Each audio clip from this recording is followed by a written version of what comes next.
Al término de todas esas crueldades, le dijo que volaría a su cabaña en los bosques, y así lo hicieron. Llegaron hasta un aeroplano, y mientras el sujeto metía algunas provisiones dentro del vehículo, aprovechó para salir corriendo. La cortesana sabía que su vida corría grave peligro al lado de ese hombre. Al principio la persiguió, pero desistió al ver que ella hacía señas a un camionero en el camino. Entonces la policía la llevó al aeropuerto del lugar, donde supuestamente se hallaba la avioneta de su atacante, y ahí estaba, el Piper Super Club azul y blanco. Después de revisar con la torre de control, se supo que pertenecía a Robert Hansen, que vivía en la calle Hall Harbor. Dejaron a la chica en el hospital, y con un grupo pequeño de oficiales, Baker visitó la residencia de los Hansen. Confrontado con los cargos que la mujer señalaba, Robert Hansen se mostró muy molesto. Dijo a la policía que no conocía a la víctima, que todo el día lo había pasado con sus amigos. Su esposa y 2 hijos estaban de viaje por Europa. Además les dijo a los policías que no se podía abusar a una cortesana. O sí, la coartada de Hansen fue verificada y no se levantaron cargos en su contra. Las cosas se tranquilizaron hasta que apareció el cuerpo de otra joven, enterrado a ras de tierra. El 2 de septiembre de 1983, fue hallada en las riberas del río Kinnick, quien fuera identificada como Paula Golding, joven de 17 años dedicada a los servicios y al baile exótico. Había sido vista por última vez hacía 5 meses. La autopsia reveló que fue terminada por disparos de arma calibre .223. Entonces el departamento de la policía solicitó la intervención de la unidad de soporte del FBI. Sabían que tenían entre manos a un criminal en serie y decidieron acudir a los expertos. Fue así que el legendario prolífer del FBI, el agente especial John Douglas, se trasladó a Alaska para analizar la evidencia que le ofrecía la policía y para discutir acerca del sospechoso número 1, es decir, para hablar de Robert Hansen. Douglas estableció que el criminal elegía meretrices y bailarinas topless porque son muy propensas a moverse de ciudad en ciudad, y la súbita desaparición de algunas no levantaría mayor preocupación. Al presentársele la información respecto a Hansen, le hizo notar a los oficiales la baja estatura del sospechoso, así como el hecho de que tuviera muchas cicatrices, producto del acné, y el evidente tartamudeo lo hacían pensar que el joven había sido objeto de burlas de sus semejantes, y que con toda probabilidad había sido rechazado varias veces por las mujeres, a quienes deseaba acercarse. De ese modo, era muy seguro que tenía una autoestima muy baja, y vivir en un lugar apartado era para aplacar un poco su malestar personal. Luego, atacar a estas mujeres era la manera de cobrar venganza por las humillaciones vividas durante la adolescencia. Algunos oficiales conocían a Hansen y sus grandes habilidades como cazador, a lo que Douglas comentó que tal vez ya se había cansado de los borregos salvajes, los venados y osos, y había cambiado su interés en otro tipo de presas más interesantes.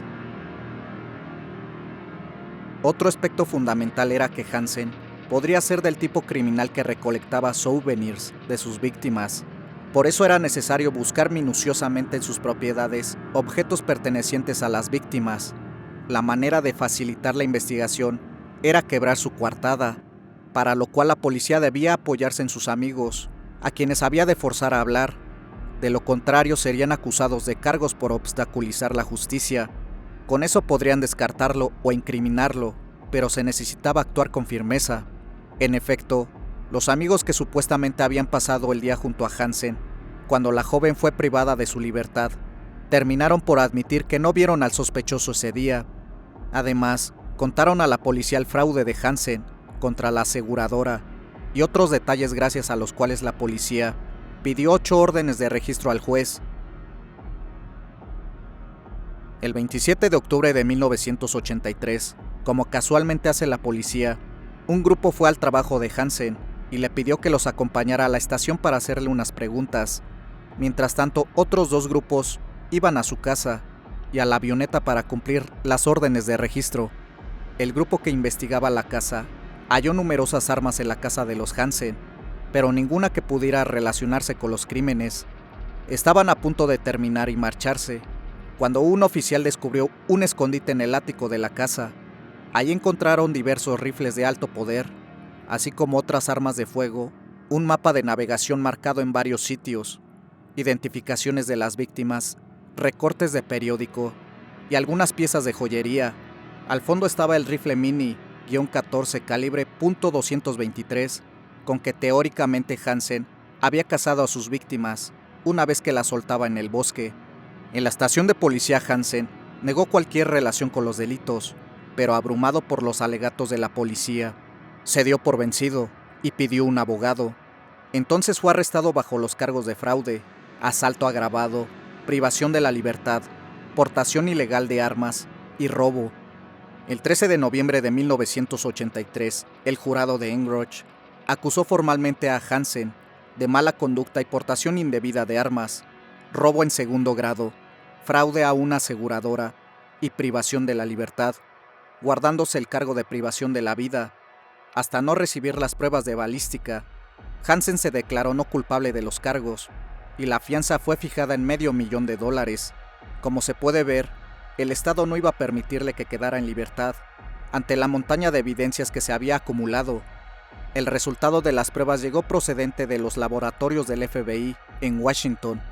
El 20 de noviembre de 1983, quedaba demostrado que los casquillos hallados habían sido disparados con el rifle Mini-14 incautado en la casa de Hansen. Finalmente, Robert Hansen se dio cuenta que ante la enorme cantidad de evidencia en su contra, difícilmente ganaría su caso frente a la corte.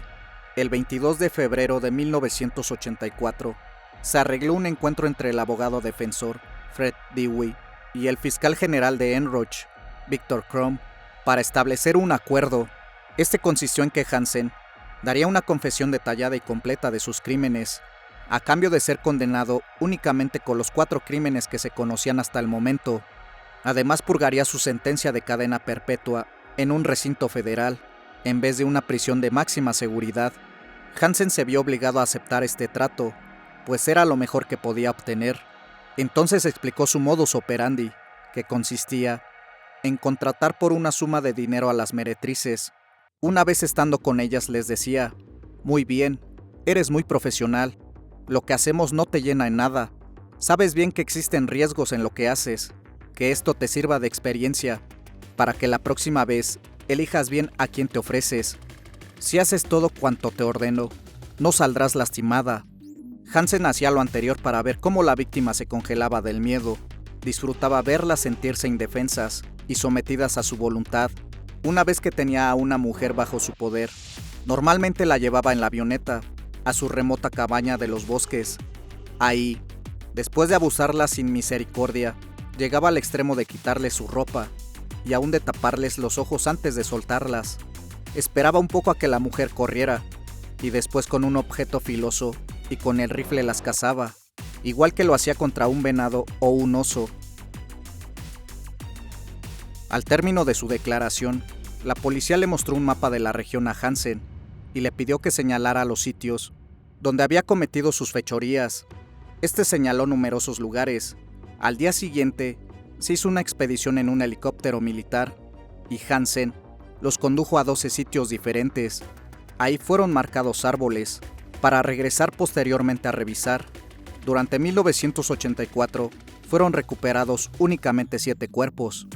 El 18 de febrero de 1984, Robert Hansen se declaró culpable de los 4 delitos acordados y recibió sentencia de 461 años de cárcel sin derecho a libertad condicional.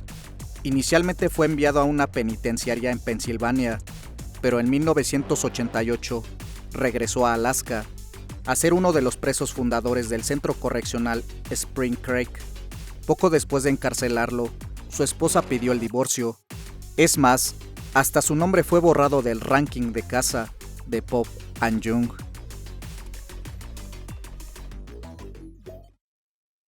Espero que este relato haya sido de tu agrado. Como cada semana podrán escuchar y ver una nueva historia. Comparte el video y activa la campana de notificaciones para que no te pierdas de estos casos criminales. Si no estás suscrito, te hago la cordial invitación a que lo hagas.